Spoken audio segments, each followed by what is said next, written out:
오늘 우리에게 주시는 하나님의 말씀은 구약 미가서 5장 2절로 4절까지의 말씀입니다. 구약 성경 1294면에 있습니다.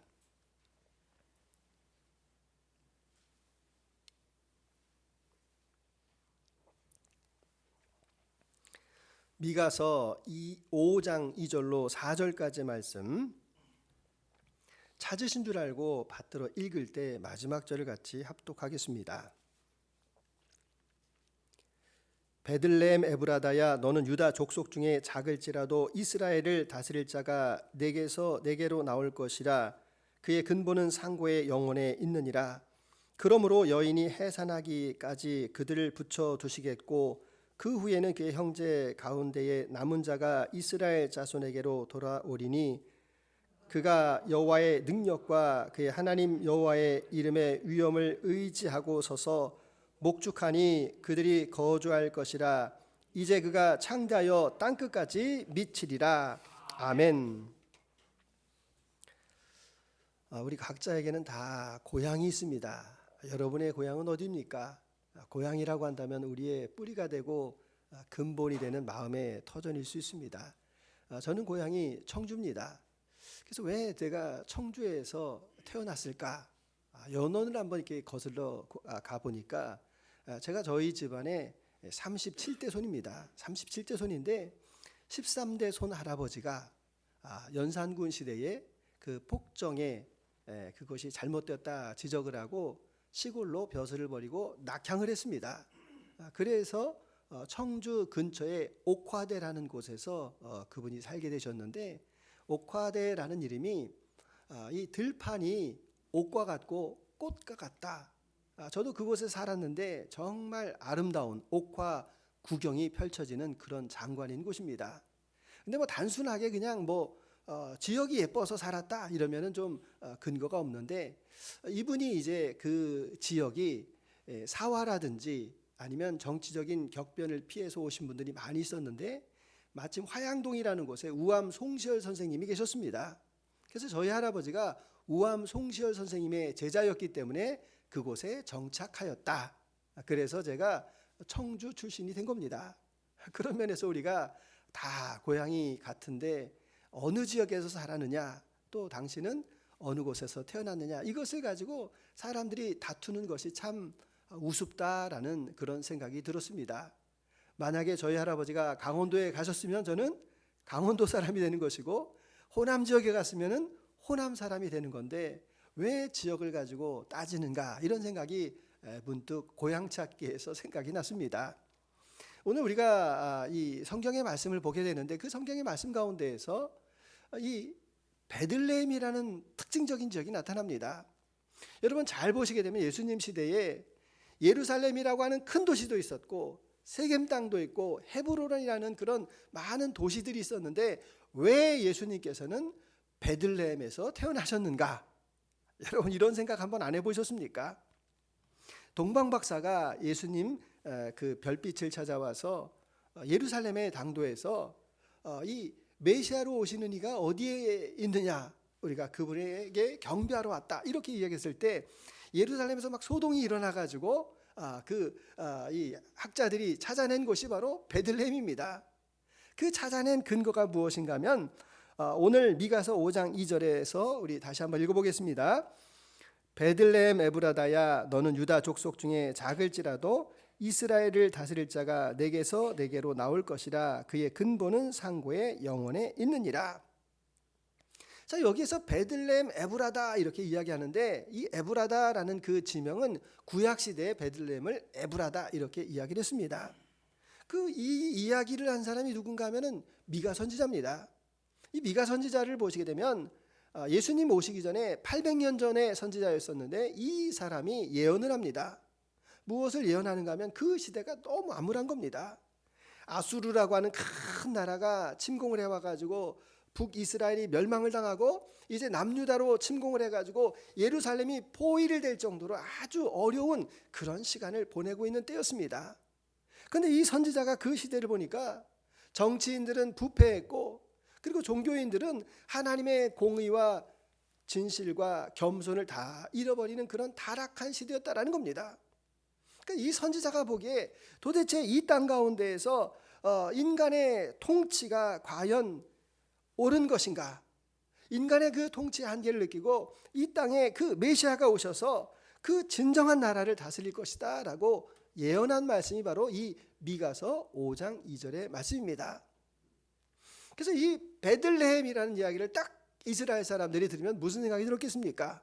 아하, 우리의 성군이신 다윗의 탄생한 고장, 이렇게 여겼을 겁니다. 근데 그 베들레헴이라는 그 지역에서 태어난 이 다윗에게 큰 비밀이 한 가지가 있는데, 여러분 사무엘하 7장 16절 같이 읽어봅니다. 내 집과 내 나라가 내 앞에서 영원히 보존되고 내 왕위가 영원히 견고하리라 하셨다 하라. 아멘. 자, 이 말씀은 다윗이 왕이 되고 하나님, 제가 하나님을 위하여서 성전을 건축하고 싶습니다. 하나님께서 그 뜻은 가상히 여기셨지만 그것을 받으실 수가 없었습니다. 그리고 나서 그를 축복하기를 내 왕위가 영원히 보존될 것이다, 견고할 것이다. 누구를 통해서요? 그의 그 출생 가운데에서, 그의 후손 가운데에서 메시아로 오시는 예수 그리스도가 오시게 될 것이다 라는 것을 여기에서 예언을 해 주었습니다. 그러면서 우리가 이 베들레헴이라는 지역을 다시 한번 생각해 보게 되면 지명에 다 이렇게 이유가 있지 않습니까? 뭐 전주 그러면은 완전한 고을, 뭐 원주 그러면 뿌리가 되는 고을, 뭐 이런 도시의 지명이 있는데, 이 베들레헴이라고 하는 것도 지명의 뜻이 있습니다. 베들이라고 하는 뜻이 무엇인가 하면 그것은 이 베들은 떡, 빵 이런 뜻을 가지고 있습니다. 레헴이라는 뜻을 가지고 있는 의미가 무엇인가 하면 어머니의 자궁을 이야기하고 집을 이야기합니다. 그러니까 이 베들레헴이라고 하는 것은 떡을 만드는 집, 이런 의미가 있습니다. 그럼 이 떡을 만드는 이 집이라고 하는 의미를 우리가 다시 한번 생각을 잘 해보시게 되면 이 이스라엘의 그 떡과의 그 연결점이 어디 있습니까? 모세 영도 아래서 애굽을 탈출하여서 40년간을 광야에서 살았습니다. 논이 있습니까? 밭이 있습니까? 경작지가 있습니까? 한 곳에 1년 동안 그렇게 머물러 있었습니까? 그렇지 아니하고 그 200만이나 되는 인구가 계속해서 이동을 할 때 하나님께서 그들을 하늘의 만나로 먹이셨다라는 겁니다. 하늘의 떡으로, 그 신령한 떡으로 그들을 먹이셨는데, 그것에 대해서 예수님께서 요한복음 6장 35절에서 나는 생명의 떡이다 이렇게 말씀을 해 주셨습니다. 그러니까 성탄에 오시는 그 예수님께서는 어떤 분이십니까? 우리에게 구세주가 되셔서 이 세상의 악에서 우리를 구원하신 분이 되시는 것이고, 그분은 나의 주가 되시는 분이십니다. 나의 주라고 하는 의미가 무엇입니까? 우리에게 있는 그 두려움 가운데에서 그 두려움을 몰아내 주시고 우리에게 생명의 떡을 공급해 주시는 분이 바로 예수 그리스도가 되십니다. 그래서 예수님이 탄생할 때 베들레헴 근동에 있는 그 목자들에게 천사가 나타나서 무엇이라고 수태고지를 이야기합니까? 두려워하지 말라. 오늘 다윗의 동네에 너희를 위하여서 구세주가 나셨다. 두려워하지 말라라고 말씀하고 계십니다. 밤 바닷가에서 노를 저어서 풍랑을 헤치고 가는 그 제자들에게 예수님께서 걸어오셔서 내니 두려워하지 말라라고 말씀하시는 그 음성이 오늘 저와 여러분의 동일한 음성 되시기를 원합니다. 이 세상 가운데 살아가다 보면 힘들고 어렵고 풍랑과 같은 그 삶을 살아가지만, 그러나 그 속에서도 우리가 두려워하지 않을 것은 주님께서 우리에게 찾아오신 것, 주님께서 우리와 함께 하심을 여러분 믿으실 수 있기를 바랍니다. 그 예수님께서 무엇이라고 말씀하시는가 하면 2절에서 보시게 되면 그의 근본은 상고의 영혼에 있느니라. 근본이라고 하는 것이 무엇입니까? 예수님께서 나시는 그 베들레헴을 이야기합니다. 그 베들레헴, 이 땅 가운데 태어나시는 분은 상고라는 말을 씁니다. 상고, 그것은 히브리어로 이 케렘이라는 단어를 쓰는데, 옛날에 태고에라는 말이 의미를 가지고 있는데, 우리는 옛날 하면은 거슬러 올라가 가지고 지구가 만들어지는 때, 인간이 이 세상 가운데 나온 때를 상고라고 생각하는데 아닙니다. 이 땅의 모든 우주가 만들어지기 그 이전, 우리가 기억할 수 없는, 셀 수도 없는 그 이전의 그 영원의 세상 가운데에서 그 주님께서 오셨다, 이것을 말씀하고 계십니다. 그래서 영원이라는 올람이라는 단어를 쓰고 있는데 영원히 끝이 없는 시간이고 그 인간의 역사의 그 이전의 그 시간을 이야기합니다. 저와 여러분들은 방금 전에 교회에 오셔서 계단까지 걸어온 것을 과거라고 말합니다. 그리고 지금 이렇게 말씀을 듣고 있는 이것을 현재라고 합니다. 예배를 마치고 우리가 교제를 나누는 시간을 미래라고 말합니다. 우리에게는 이 단선적인 이 현재라고 하는 그 시간밖에 없지만 그러나 그 하나님은 바로 과거와 현재와 미래를 통틀어서 오고 가는 모든 세상 가운데 함께 하셨던 그 주님이시다라는 것을 우리에게 말씀하고 계십니다. 그 주님께서 갑자기 우리에게 온 것이 아니라 이 말씀 속에서 그 영원 속에서 주님께서 때가 찬 그 어느 시간에 저와 여러분들 위하여서 이 땅에 오셨다라는 것을 말씀해 주고 계십니다. 그것을 우리는 성경 곳곳에서 발견할 수가 있는데 성경의 역사 66권을 쫙 해석할 때 예수님의 구원사로 이야기하는 것을 구속사 이렇게 말합니다. 그 구속사 가운데에서 가장 첫 번째 우리가 눈여겨볼 것이 있습니다. 천지를 창조하실 때 하나님께서 첫째 날에 빛이 있으라, 빛이 생겨났습니다. 둘째 날에 궁창이 있으라, 그러니까 하늘과 이렇게 땅의 그 바다 두 개로 나눠져 있습니다. 생명체가 살 수 없었는데 셋째 날에 하나님께서 묻이 있으라라고 말을 할 때 그 바다에서 땅이 드러났다라는 겁니다. 땅이 드러남으로 인하여서 그곳에서 식물이 살 수가 있고 동물이 살 수 있고 생명이 살 수 있는 그 셋째 날을 기억해 보시게 되면 예수님께서 왜 3일 만에 부활하셨을까? 그 3일이라는 숫자가 바로 그 생명의 숫자다라는 것을 우리가 알 수가 있습니다. 뿐만 아니라 죄 지은 아담이 하나님 전에서 쫓겨날 때 하나님께서 그를 위하여서 에덴 동산에서 가죽 옷을 입혀서 내보내십니다. 그리고 그 여인의 후손 가운데서 나오는 이가 그 뱀의 머리를 밟을 것이다. 창세기 3장 15절에 나오는 그 뱀의 머리를 밟는 사람이 바로 예수 그리스도 베들레헴에서 탄생하신 분이다라는 것을 우리에게 확실하게 증언하고 계시다라는 겁니다. 그래서 우리는 그 예수님이 어떤 분인가라는 것을 성경에서 다시 한번 설명하고 있는데 요한일서 1장 1절 같이 읽습니다. 태초부터 있는 생명의 말씀에 관하여는 우리가 들은 바요 눈으로 본 바요 자세히 보고 우리 손으로 만진 바라. 아멘. 자, 태초 영원 이전에 있었던 그 예수님께서 생명의 말씀이셨는데 그 말씀이 육신이 돼서 우리 가운데 오셨음으로 인하여서 우리가 듣고 보고 손으로 만지게 되었다, 이것을 말씀합니다. 그러면은 그 육신으로 오신 그 예수님은 어떤 분인가? 히브리서 1장 3절의 말씀 같이 읽습니다. 이는 하나님의 영광의 광채시요 그 본체의 형상이시라. 그의 능력의 말씀으로 만물을 붙드시며 죄를 정결하게 하는 일을 하시고 높은 곳에 계신 지극히 크신 이의 우편에 앉으셨느니라. 아멘. 자, 그 예수님께서 이 땅에 육신으로 오셨는데 그분을 보니까 이분이 하나님의 빛이시구나, 이분이 그 하나님의 형상이시구나, 그리고 이분이 바로 만물을 붙드시고 우리를 정결하시기 위하여서 이 땅에 오신 분이구나라는 것을 우리가 예수님을 통해서 알 수가 있다라는 겁니다. 여러분, 우리가 귀로만 듣는 것이 있습니다. 그 어떤 사람이라도 그냥 우리가 소문을 통해서 알 수가 있습니다. 그분 유명하고 참 좋으신 분이야. 근데 그거는 관념 속에 있는 것이지 내가 그분을 직접 만나서 그분에게 뭐 사인을 받는다든지 같이 밥을 먹는다든지 같이 대화를 해야지 그분을 아는 것과 마찬가지입니다. 알지 못하면 오해를 합니다. 여러분, 유명한 그룹 가운데 잔나비라는 그룹이 있습니다. 이 대학교 축제 때 제일 많이 가시는 분 중에 한 분인데 이 리드 보컬이 최정훈이라는 분인데 이분이 이런 이야기를 합니다. 자기가 남아메리카의 어느 나라를 이렇게 방문하게 됐다고 합니다. 그러니까 공항에서 한국에서 아이돌이 온다라니까 다들 이렇게 카메라를 들고 기다리고 있는데 자기 형이 매니저인데 자기 형이 조금 더 잘생겼다고 합니다. 그러니까 자기 형하고 이렇게 딱 가니까 어떤 사람이 카메라를 주면서 이 최정훈 씨한테 나 이 사람하고 사진 찍으려고 하니까 당신 사진 좀 찍어달라고. 그러니까 이 남아메리카에 있는 사람은 소문만 들었지 이 최정훈이라는 사람이 누군지를 모르는 겁니다.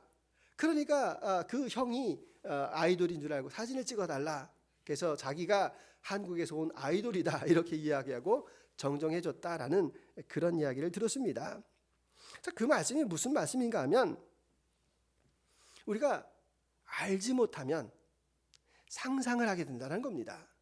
근데 그 상상이라고 하는 것은 결국은 좌표가 내 생각 가운데 있기 때문에 조금씩 변질이 되어가지고 결국은 진리가 아니라 내가 만든 우상에 빠질 수밖에 없다, 이것을 이야기하고 있습니다.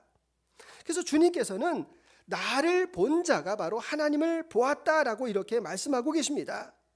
그래서 우리 믿음이라고 하는 것은 여러분 오해하시면 안 됩니다. 내가 생각 속에서 믿어, 이게 아닙니다. 내가 관념 속에서 예수님이 어떤 분이라는 걸 그릴 수 있다, 이거 아닙니다. 믿음이라고 하는 것은 예수님을 만나고 체험하고 그 예수님과 동행하는 것을 우리는 믿음이다, 이렇게 이야기합니다. 우리가 유교적인 사상 가운데 있어서 이 생각 속에서 머무는 것을 우리는 진리라고 하는데 아닙니다. 손과 발, 가슴이 움직여야지 그것이 바로 진리가 되는 이치와도 마찬가지입니다.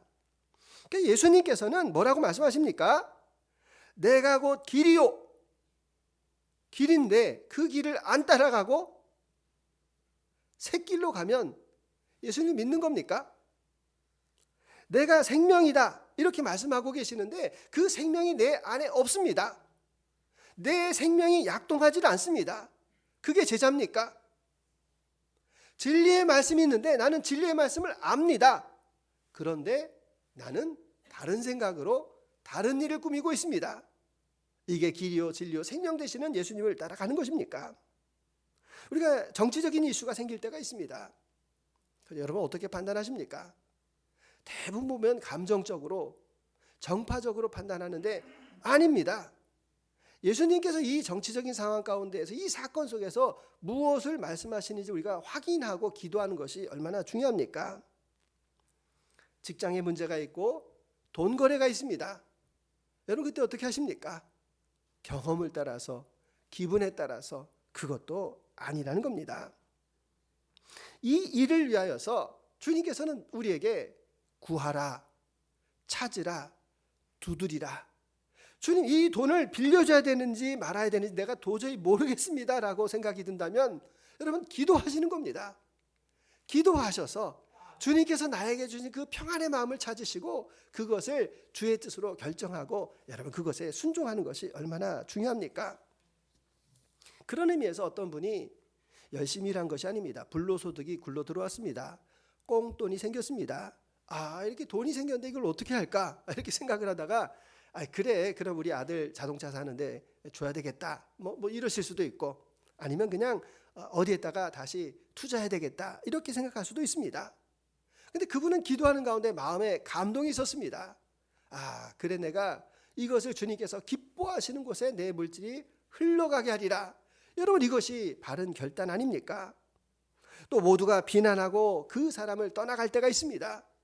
나도 그 사람을 떠나갈 때 전혀 하등의 잘못이 없음에도 불구하고 주님께서 주시는 그 마음으로 인하여서 그 사람 곁에 머물 수 있는 것이 바로 믿음 아니겠습니까? 권력자가 오만합니다. 그 오만한 권력자 옆에서 다른 사람이 다 아부하고 아첨을 할 때 그 권력으로 인해서 고통당하는 사람이 있고 그 권력으로 인해서 주님의 이름이 욕을 얻을먹는 그런 상황이 있다면 그 권력자 앞에서 우리가 그 관행을 바꿀 수 있는 그런 용기가 우리에게 필요한 것 아니겠습니까?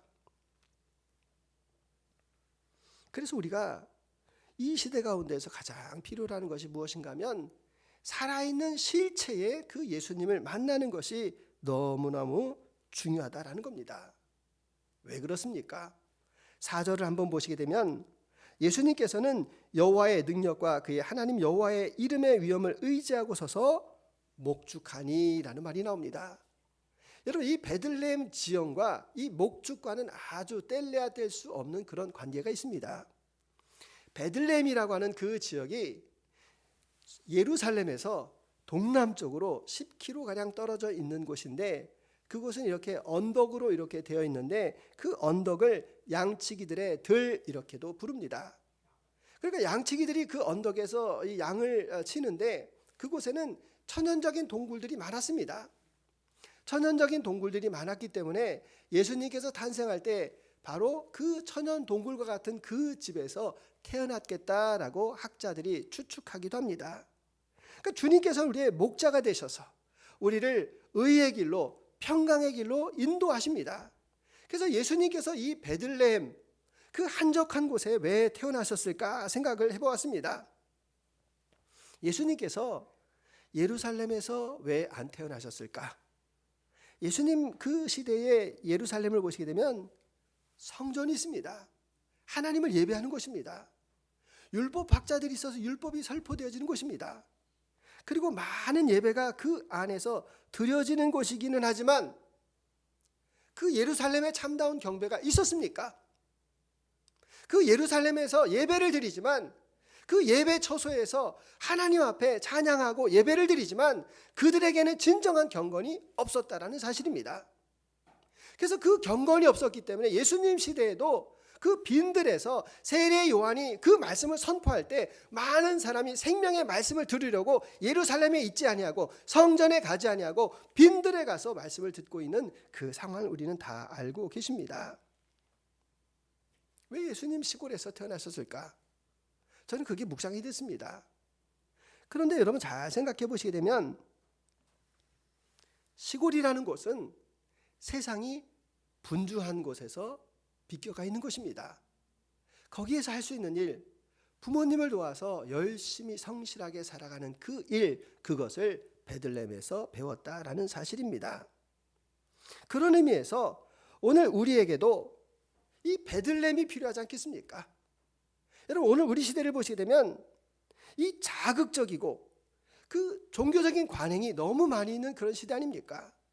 문화적인 소비가 너무나도 활발하게 일어나고 있는 그런 때입니다. 사람이 만든 그 제도 안에 갇혀서 형식적인 예배를 드리고 그 예배가 바른 예배라고 굳건하게 믿고 있는 잘못된 오류의 신앙이 오늘 우리 시대에 얼마나 많이 있습니까? 뿐만 아니라 이 문화적인 소비에 향락에 많이 취해 있는 그런 시대이기도 합니다. 사회적인 통계 가운데에서 요즘 젊은 사람들이 결혼을 포기하는 사람이 많다 이렇게 이야기합니다. 그래서 왜 그런가 이렇게 조사를 해보니까 집을 사기가 어렵다. 그리고 그 연봉을 가지고 그것을 아무리 벌어도 부모님의 찬스가 없으면 서울에서 살기가 어렵다. 뭐 이런 이야기 많이 들어보셨는 줄 압니다. 또 젊은 사람들이 너무 그 직장에 갑자기 매여가지고 너무 열심히 일을 해가지고 소진이 되고 그러니까 이 집에 돌아와가지고 하는 일이 뭡니까? 그냥 스마트폰 이렇게 들고 그 스마트폰을 보면서 또 넷플릭스를 보면서 치킨을 시켜 먹으면서 뭐 이런 루틴들을 다 가지고 있습니다. 근데 다 아시는 것처럼 여러분 이 스마트폰을 이렇게 보시게 되면 계속해서 보시게 되면 사는 게 재미가 없습니다. 드라마 보면 왜 그렇게 재벌만 나오는데 왜 우리 아버지는 재벌이 아닌가? 뭐 이런 생각 안 드십니까? 여자들이 다 남자들이 다 이렇게 멋있고 예쁜데 우리 아내는 우리 남편은 왜 이렇게 안 예쁜 거야? 그래서 이 남편 사진보다도 그 박보검 사진 놓고 이렇게 아이돌처럼 우상으로 섬기고 있는 그런 젊은 분들이 얼마나 많이 있습니까? 그러니까 이 세상 가운데에서 이 너무나도 자극이 길들여져 가지고 데이트하고 또 남자와 여자를 만나는 것도 귀찮은 집입니다. 이런 시대를 살아가고 있는데 결국에는 이런 것도 나왔습니다. 뉴스를 보신 분들은 알겠지만 최근에 일본에서 어떤 여자가 결혼을 하는데 결혼식장에 들어갔는데 신랑이 없는 겁니다.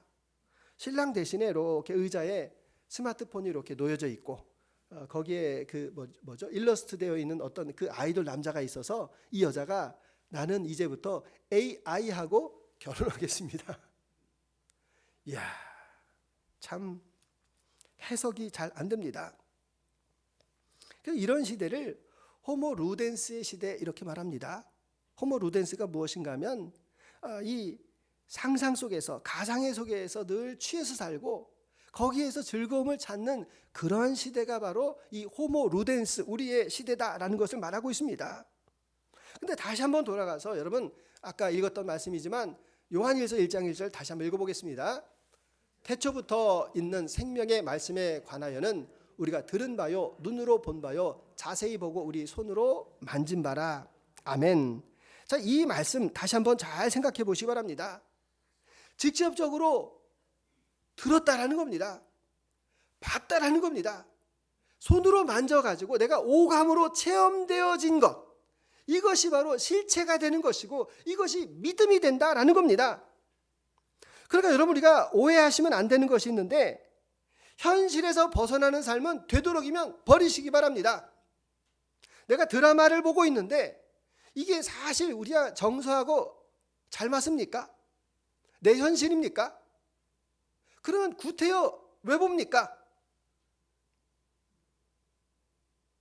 여러분, 우리가 스마트폰을 가지고 있는데 밥 먹을 때에도 스마트폰을 보기도 하고 화장실에 갈 때도 스마트폰을 가지고 갑니다. 왜 그러는 겁니까? 중독이니까. 여러분, 이 중독된 세상에서 우리가 벗어나셔야 된다라는 이야기입니다. 실체가 아닌 것을 여러분 가까이 하지 않기를 바랍니다. 차라리 여러분 멍 때리시기 바랍니다. 멍하니 생각하면서 구름이 흘러가네, 시간이 가네, 내가 나이를 먹네, 나는 어디에서 왔다가 어디로 가는 거지? 여러분, 구름을 보면은 그 정도는 알 수가 있습니다. 꽃을 보시기 바랍니다. 이야, 색깔 정말 예쁘다. 어떻게 이렇게 빨갛고 노랗고 파랗노? 이거 누가 만들었나? 여러분, 적어도 이 생각하지는 않겠습니까? 이 실체 없는 그 가상의 세계에서 벗어나는 길만이 여러분 우리가 신앙을 온전하게 지킬 수 있다, 이것을 이야기할 수 있습니다. 도대체 우리의 신앙은 어떻게 지켜야 되는가? 이런 백화점의 왕이라고 하는 이 존 워너 메이커라는 사람이 쓴 이야기가 있습니다. 같이 읽어보겠습니다. 기도보다 더 큰 즐거움이 생겼을 때, 성경보다 더 좋은 책을 발견했을 때, 예수님보다 더 가고 싶은 장소가 생겼을 때, 주님이 베푸신 식탁, 예배 성찬보다 세상의 즐거운 식탁이 더 좋아질 때, 예수님보다 더 의지하고 좋아하는 사람이 생겼을 때, 천국에 대한 소망보다 세상에서의 성공과 희망이 더 커질 때, 이런 징후가 보인다면 여러분은 즉시 신앙의 경보를 울려야 합니다. 여러분, 이해가 되십니까? 내가 기도보다도, 성경보다도, 교회보다도, 주님께서 베푸신 은혜보다도, 천국보다도 더 좋은 것이 내게 생겼다라고 하면 병들었습니다. 그 신앙에서 돌이켜셔야 됩니다. 가상의 세계에서 벗어나셔야 됩니다. 그래서 나에게 신앙의 경고등을 울리고 다시 주님께로 돌아가는 겁니다. 신앙의 이야기는 아니지만 제가 예전에 20년도 넘은 이야기인데, 저 동료분이 여수 사시는 분인데 김치 한번 먹어보라고 줬는데 여수 돌산 갓김치였습니다. 한번 먹어봤는데 너무 맛있는 겁니다. 이야, 이렇게 맛있는 김치 처음 먹어본다. 그리고 나서 제가 그거 찾았겠습니까? 그 다음부터 갓김치 안 먹었습니다. 그 갓김치 먹으면 우리 집에 있는 그 김치독에 있는 거 내가 안 먹겠다 싶어가지고 내가 그 갓김치를 안 먹었습니다. 여러분, 우리 신앙도 마찬가지 아닙니까? 내가 예수님보다도 더 좋아하는 사람이 있다면 문제 아닙니까? 내가 성경 보는 시간은 정말 따분하고 보링한데 나에게 어떤 그 영상이 주어졌을 때 나는 2-3시간이고 밤낮이고 내가 묵상할 수 있다라고 생각하면 여러분, 그것은 큰 문제 아닙니까? 그러니까 우리에게 필요한 것이 무엇인가 하면, 세상을 구원하신 예수님께서는 하늘에서 핸드폰으로 말씀하시지 않으셨다는 겁니다. 메가폰을 들고 하늘에서 야야 들리냐? 잘 들리지? 내가 지금 메가폰으로 얘기한다? 이제 너희들 이제 이렇게 살면 안 돼. 너희 벌 받아. 이렇게 말씀하신 분이 아니라는 겁니다. 실체가 되셔서 우리와 같이 두 눈을 가지시고 코를 가지고 입을 가지고 귀를 가지고 우리의 희노애락을 가지고 우리와 함께 살면서 같이 말씀해 주시고 나를 따라오라라고 시범을 보이신 분이 바로 우리 예수님이시다라는 겁니다. 그래서 그분이 태어나신 것이 바로 베들레헴이고, 그분은 그 예루살렘에 관심이 있으신 것이 아닙니다. 사명을 감당하게 하여서 마지막 순간에 그 베들레헴으로 올라가셨다. 이것을 우리가 기억하셔야 됩니다. 그래서 우리가 이 성탄을 생각할 때, 성탄은 생명을 주시기 위해서 오셨습니다.